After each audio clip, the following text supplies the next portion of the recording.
Meu aluno não faz a mínima ideia do que é overnight. Ele pensa que é nome de motel. A última vez que nós ganhamos o campeonato de Fórmula 1, atenção no que eu vou dizer, não se falava em China. Em 1991, a única coisa que você comprava da China era a lâmpada de Natal, que vinha aquela fieira. Não se falava em China. Hoje da China vem tablet, computador, carro, capital. A China é a principal proprietária da dívida interna norte-americana. E se eles disserem que não vão comprar nossa carne, aí quebra de vez. Você já imaginou? Nós estávamos tranquilos em alguns setores da economia brasileira. Miriam Leitão trouxe isso à tona com a competência de sempre. Nossa área de commodities estava mais ou menos sossegada até um tropecinho em relação à decência. E, portanto, abala o conjunto das coisas. Que não é um tropecinho, é um tropeção. Evidente. Como diziam alguns, a gente que achava que essas empresas teriam um grande futuro. O que elas têm na área da carne é um mau passado. Não é nem ao ponto. Já imaginou? Atenção no que eu vou dizer. A última vez que nós ganhamos o campeonato de Fórmula 1, não, olha só para você imaginar, não havia carro importado no Brasil. Os primeiros carros importados no Brasil chegam aqui em 1993, um ano antes da morte do Senna. E quem aqui comprou, se lembra, eram os carros russos. Era o Lada. Quem comprou tem até hoje. Aquilo é invendável, imprestável. Serve para o cachorro dormir em dia de chuva.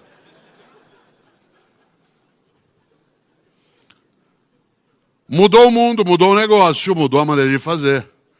Por exemplo, nós estamos aqui na zona norte de São Paulo, alguns aqui se lembram. Daqui de Guarulhos, próximo a nós, veio uma das bandas mais estupendas da música brasileira, Mamonas Assassinas. Meus alunos não conheceram os Mamonas Assassinas, porque os Mamonas agora, atenção, no dia 2 de março, fez 21 anos da morte dos Mamonas. Eles morreram no dia 2 de março de 1996, num acidente, aliás, próximo aqui a Atibaia, quando o avião pegou a rota errada e bateu numa montanha. Meus alunos não conheceram os Mamonas Assassinas, aliás, eles não sabem nem o que é mamona. Quanto mais assassina. Ele pensa que é um vírus novo que está aí. Outro dia, em sala de aula, eu falei, por que os Mamonas Assassinos? Falei, Mamonas o quê, professor? Foi Mamonas Assassinos. Falei, o que é isso? Falei, é um grupo de música. Falei, o que eles fazem? Falei, eles cantavam. Falei, eles morreram. Falei, vocês nunca viram? Falei, não. Eram uns que tinham uma Brasília amarela. Brasília? Eu falei, vocês nunca viram um carro projetado por engenheiro brasileiro? Tinha, aliás, era ótimo, tinha 2 carburadores. Carburador. A velocidade, a mudança, a alteração é tamanha que, por exemplo, meu aluno não imagina que Ayrton Senna não conheceu a internet. A internet mudou o mundo. A internet civil no Brasil é de dezembro de 95. Vocês já imaginaram? A internet mudou o modo de fazer negócio, a maneira de ir ao médico, a capacidade de concorrência, a transparência pública. Não haveria denúncia de patifaria no país se não fossem as plataformas digitais. Nós estamos chegando agora, no mês de abril, a data de entrega do nosso imposto de renda da pessoa física. Nós nos tornamos muito mais honestos nos últimos 20 anos, porque as receitas cruzam os dados. Quando não tinha, há 20 anos, o que você fazia nessa época? Começava a comprar recibo. Tem uma sobrinha que é dentista, ela está vendendo recibo, o senhor quer comprar. Você já imaginou? Hoje você tem plataforma digital onde você vai e deixa rastro. Fica rastro. De quem que é essa conta? Não sei. Mas está no seu nome. Nem tinha notado. Mas tem 5 milhões nela. Eu não tiro extrato. Professor, o senhor está frequentando site pornográfico. Imagina, jamais. Mas o protocolo é seu, o IP. do internet é seu. Ah, sim, de vez em quando eu entro para ver o que meus alunos estão assistindo, mas é só pedagógico. É igual corrupção do bem, entendeu? Caixa 2 do bem. É uso recreativo. Já imaginou? No mundo de mudança, meu aluno não supõe que Ayrton Senna não tenha conhecido a internet, que mudou a maneira de dar aula, mudou a maneira de fazer negócio, mudou a maneira de estudar, de viajar. Você vinha fazer uma viagem agora no período da Semana Santa, há 20 anos, se você quisesse, por exemplo, ir para alguma das ótimas regiões que a gente tem no Brasil, onde se olhava para viajar, se olharia num guia 4 rodas, que tinha sido impresso em novembro, e você estava com ele agora, em março, na mão. Hoje, você entra num blog de quem já foi. Você entra num site de avaliação de quem acabou de passar por lá e diz assim, essa imagem do coqueiro deles no site é o coqueiro, que só tem um. O café da manhã não é tão bom, não é assim como eles oferecem. E aí vai. E oferta relâmpago. Mudou o mundo, mudou o modo de dar aula. Disse eu aqui, Albert Einstein, nascido no dia 14 de março de 1879. Será que é verdade isso? Ou eu inventei? Como você saberia há 20 anos se era verdade? Você tinha que esperar parar a palestra, ia procurar numa enciclopédia Barça, Mirador, conhecer. Ela tinha que estar atualizada. Hoje, eu nem acabei de falar, você confere no teu mobile. A minha competência está à prova online, a tua competência está à prova online. Não dá para eu fingir que sei. Não dá para eu dizer, por exemplo, hoje, dia 23 de março, em 1531, foi quando Duarte da Costa assumiu o governo geral no Brasil. É verdade. Nosso segundo governador-geral, primeiro foi o fundador de Salvador, Tomé de Souza.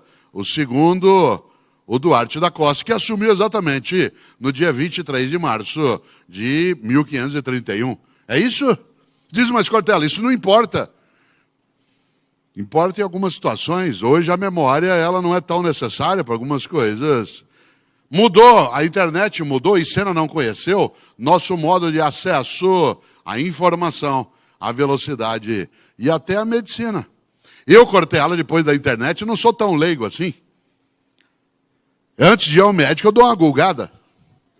Antes de eu olhar um medicamento, eu faço uma comparação e procuro gente que embora seja leigo como eu, falou sobre efeitos colaterais, disse que aquilo era só propaganda ou não, ou que tinha eficácia. Claro, óbvio que você não forma um médico na internet, mas eu não sou tão leigo. Eu estava há 5 anos na Ilhabela, no litoral norte de São Paulo, no carnaval, gosto muito de carnaval de rua. Ilhabela tem um carnaval de rua muito gostoso. Pulei carnaval na terça-feira, na quarta de manhã acordei, parecia que tinha areia no meu olho. Claro, conjuntivite, deu uma epidemia no litoral norte de São Paulo e eu fui brindado. O que eu fiz antes de ir ao consultório do oftalmologista em São Paulo? Google. Aí vi lá, tem conjuntivite viral, tem bacteriana, tem pneumatite de contato, faz isso, faz aquilo. Subi na quinta-feira para São Paulo, entrei no consultório do oftalmo, ele olhou para mim e falou, o senhor está com conjuntivite. Falei, é viral ou bacteriana? Ele falou, não, é viral. Eu falei, como é que o senhor sabe? Ele falou que se fosse bacteriano, o senhor ia estar com um adensamento gelatinoso próximo à retina. E eu disse, o que eu faço? Ele falou, vou passar uma prescrição, o senhor faça compressa com água filtrada 5 vezes ao dia. Em uma delas, só em uma, coloque 3 gotas de água boricada. Eu falei, doutor, e se for bacteriana? Ele falou, o que tem? Ué, o senhor sabe que o bórico, a base da água boricada, é meio propícia à proliferação de bactéria. Quase que ele me xingou.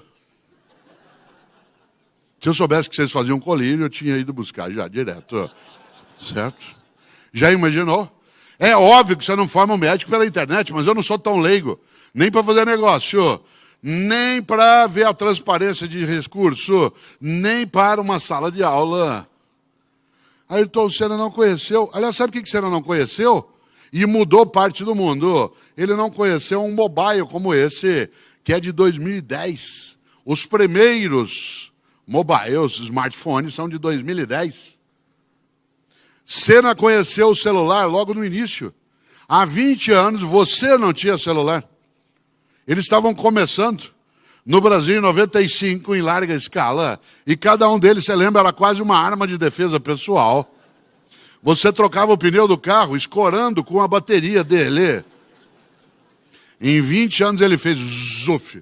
Esse que está na minha mão agora, manda e-mail, recebe e-mail, tem 6 mil músicas, tem GPS, tem cotação da bolsa, grava foto, grava filme, tem a minha temperatura, calcula meu batimento cardíaco, tem a minha instrução sobre o tempo e a temperatura e, se precisar, faz ligação. Você está rindo? Meu aluno não usa isso para falar, ele usa para escrever. Eles reinventaram o telégrafo.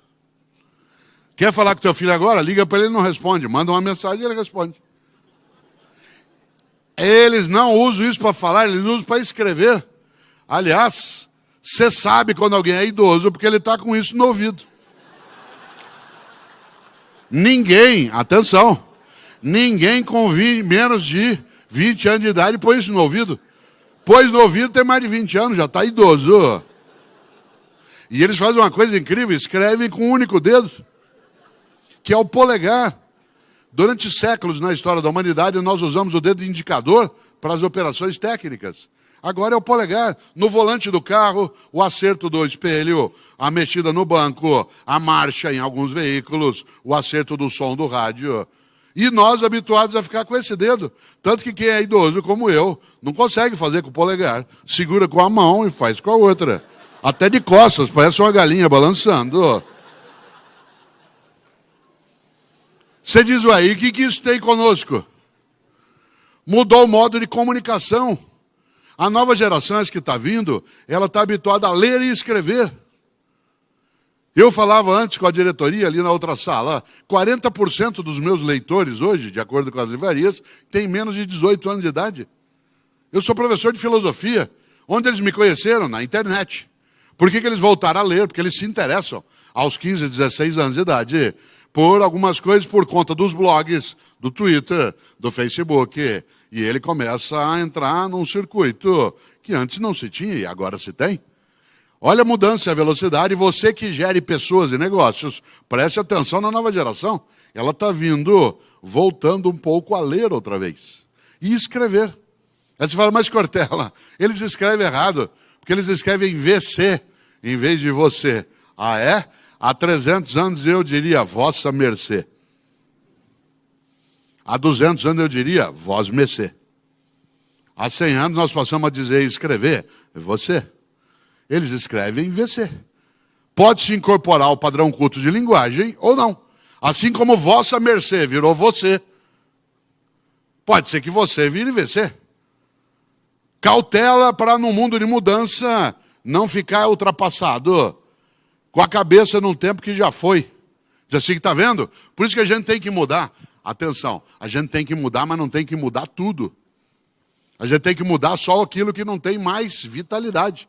Eu, Cortella, estou falando aqui há algum tempo, fazendo uma coisa que é antiga, mas não é velha. Uma aula expositiva.